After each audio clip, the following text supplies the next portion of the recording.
If you want to really spice things up, you don't need to leave your chocolate just the way it is. You can add a little liqueur to it. Any liqueur that'll complement the flavor of the chocolate. And what I'm going to add here is a little raspberry liqueur, which will go very nicely with the berries. So all I do is I just pour it in, and then I just stir it up.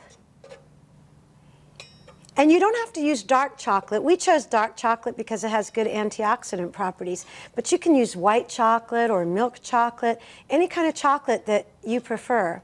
You know, they did a study recently that said that if you drink a little bit of alcohol, maybe 1 regular beer, 1 ounce of liquor, or 1/2 a glass of wine, even if you don't exercise, you have less of a chance of having heart disease than somebody who does no exercise and drinks no alcohol. So you can see that adding that little raspberry liqueur to your chocolate fondue is an aging backwards tip.